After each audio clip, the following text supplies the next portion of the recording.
Bon, il est temps de parler du Vietnam.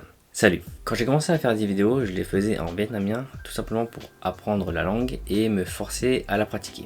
Et comme je la maîtrise parfaitement maintenant, pas du tout, je peux maintenant m'adresser à vous en français et aussi un peu en anglais, vous avez de la chance. Mais si j'ai attendu avant d'enfin aborder ce sujet qui m'est très cher, c'est tout simplement car je souhaitais pouvoir retourner au Vietnam et ainsi avoir une impression plus fraîche des choses que je souhaite vous partager. Et si vous avez vu mon récap Best of 2022, c'est chose faite en fin d'année dernière. Me voilà donc enfin prêt à vous parler de mon pays d'origine, le Vietnam. Dans cette vidéo, comme vous l'avez lu dans le titre, je ne vais pas aborder mon récent voyage, mais plutôt vous partager quelques infos qui me semblent importantes, pas du tout, à savoir quand on parle du Vietnam, et vous pourrez ainsi mieux appréhender, mieux comprendre mes prochaines vidéos sur le sujet. À moins bien sûr que vous ne regardiez cette vidéo après les autres, mais bon.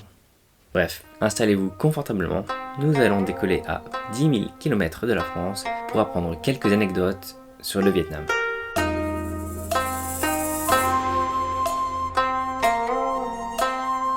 Je vais commencer par 3 infos très générales, histoire de l'avoir au moins mentionné, mais promis, celles d'après vont plus vous surprendre. En 1, le Vietnam est un pays d'Asie du Sud-Est, qui se trouve ici sur la carte du monde. Parce que oui, je suis sûr qu'il y a des gens qui ne savent pas situer le pays. Mais c'est pas grave, parce que maintenant vous le savez. 2, le drapeau du Vietnam, c'est celui-là, à ne surtout pas confondre avec celui de la Chine. Très très important. Et en 3, le Vietnam est le 15e pays le plus peuplé au monde, avec environ 98 millions d'habitants en 2021, selon les sources. Voilà, maintenant passons à des infos un petit peu plus intéressantes. Le Vietnam est un des pays les plus vieux au monde actuel, puisque l'on retrouve des traces de sa civilisation qui date d'il y a plus de 4000 ans. Et avec une telle histoire, il est normal d'y trouver des vieilles légendes, notamment sur la création du pays, qui résulterait de la rencontre entre une fée et un dragon, faisant donc des Vietnamiens des descendants de dragons fées.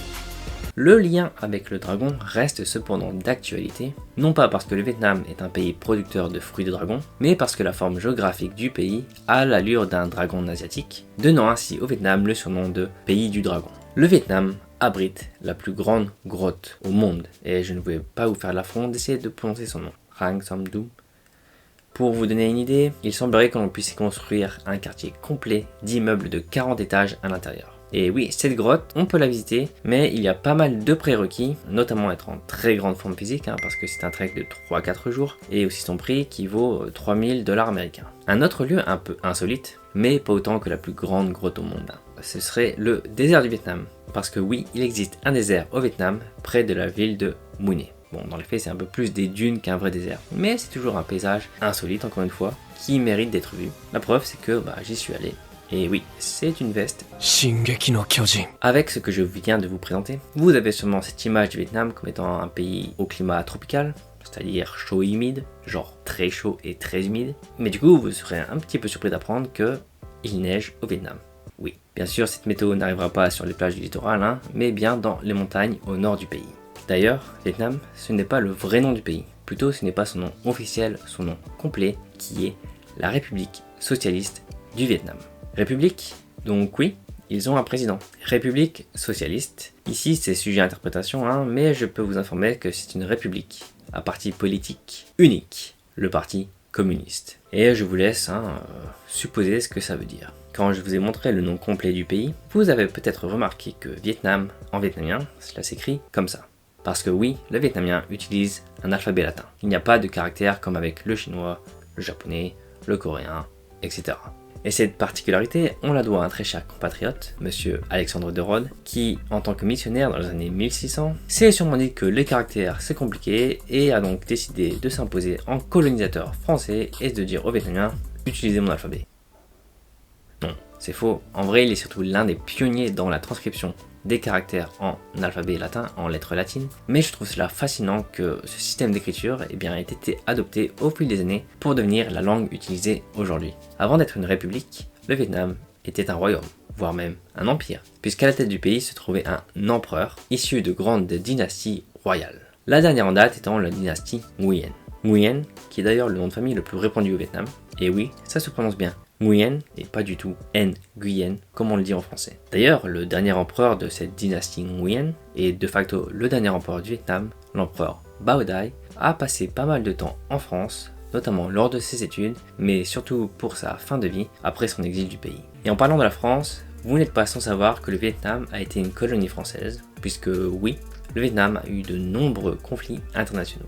Et je me permets de le rappeler ici parce que ce sont vraiment des événements qui marquent non seulement l'histoire du pays, mais l'histoire du monde en général. Donc notamment avec les tristement célèbres guerres du XXe siècle, la guerre d'Indochine face à la France, suivie juste après de la guerre du Vietnam face aux États-Unis d'Amérique. Et oui, face à ces deux superpuissances mondiales, le Vietnam en ressortira vainqueur à chaque fois. Mais un autre conflit international qui nous est peu connu, c'est celui avec la Chine, puisqu'en effet, le pays du dragon a été sous l'emprise de l'Empire du Milieu, et ceci pendant plus d'un millénaire. Et c'est donc la raison pour laquelle on va retrouver des similitudes et des influences assez importantes de la culture chinoise sur celle vietnamienne, comme par exemple le style de vie, les croyances ou la langue dont je reviendrai après dessus. Et comme avec les futurs envahisseurs occidentaux, le peuple vietnamien a pu se rebeller et sortir vainqueur de ces conflits d'occupation. Pour en venir à la langue vietnamienne, vous l'avez remarqué, mais celle-ci est un peu compliquée à prononcer. Nguyen, Nguyen, puisque les influences de la langue chinoise font du vietnamien une langue tonale, à base de tons. Ce qui signifie qu'en termes de prononciation, A n'aura pas la même signification. Et contrairement au chinois mandarin, qui possède 4 tons, le vietnamien veut compliquer un petit peu les choses en ayant 6, dont ces deux-là qui sonnent exactement pareil à mes oreilles. Dernière petite info sur la langue vietnamienne, qui est plutôt une bonne chose pour nous en tant que français, puisque certains mots vietnamiens sont dérivés du français. Genre café c'est café, pâté c'est pâté, valise c'est vali. Bref, il y en a beaucoup, et si cela vous intrigue, j'ai mis un lien en description qui liste ces similitudes. Le titre de la vidéo, les Vietnamiens sont quasiment tous millionnaires. Ce n'est pas une blague, c'est un fait véridique. Bon, vous aurez compris que c'est parce que la monnaie locale, le Vietnam Dong, n'est pas très puissante. La preuve, c'est que j'ai avec moi un billet de 100 000 Vietnam Dong et ça vaut à peu près 20 centimes. Comme beaucoup de pays asiatiques, le Vietnam possède son propre art martial, le Vo Việt Nam, ou de son nom complet, le Vo Việt Nam Viet Vo Dao. Mais contrairement à ce que l'on pourrait penser, le sport national le plus populaire reste, comme partout dans le monde, le football. Le football, sport qui a d'ailleurs été introduit au Vietnam dans les années 1800 suite à l'arrivée des Français. D'ailleurs, le joueur vietnamien Nguyen Quang Hai fait partie de l'équipe du FC Po. On approche bientôt de la fin de cette vidéo. Et pour la finir en beauté, j'ai décidé de regrouper toutes les infos qui concernent le sujet le plus important de la vie. En commençant par l'évident, oui, les nems sont un plat vietnamien. Donc si vous allez dans un restaurant qui vous propose des nems, du canard laqué, des sushis, le Vietnam est le deuxième pays producteur de café au monde, juste derrière le Brésil. Et je ne suis pas un grand amateur de café, mais je trouve que celui vietnamien a un petit goût vanillé fort appréciable, notamment dans sa boisson typique, le café soda, littéralement café au lait. Littéralement café au lait? Non. Littéralement le café au lait glacé. Un fait que je dirais un peu plus ragoûtant, ou qui du moins est un peu mal vu en Occident, mais oui, la viande de chien et de chat est consommée au Vietnam. Cependant, ne vous attendez pas à en trouver dans les supermarchés, c'est un plat surtout spécifique à certaines régions et ou ethnies du nord du pays. Mais oui, certains restaurants des grandes villes pourront vous proposer de la viande de chien ou de chat. Et si vous vous demandez, est-ce que c'est bon?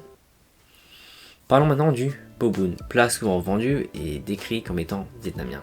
Eh bien, je suis très heureux de vous apprendre que ce plat n'existe pas au Vietnam.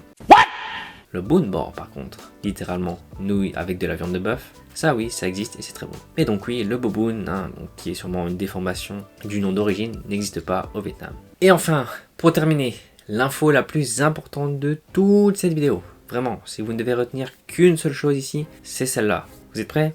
Ce plat, souvent noté comme ceci, et donc prononcé comme faux, eh bien c'est pas du tout ça en vietnamien, que ce soit l'écriture ou la prononciation. Ce plat national s'écrit donc ainsi, il faut bien l'apostrophe collé au O et le point d'interrogation, et se prononce fa, fa, fa.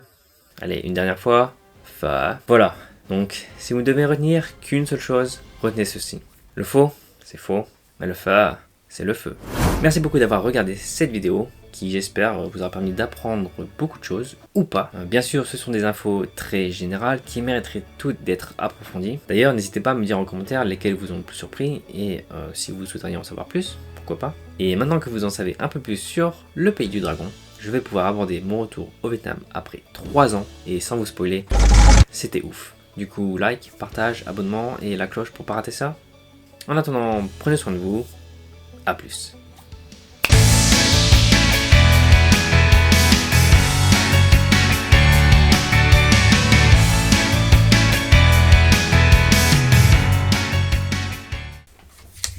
Ah, fuck.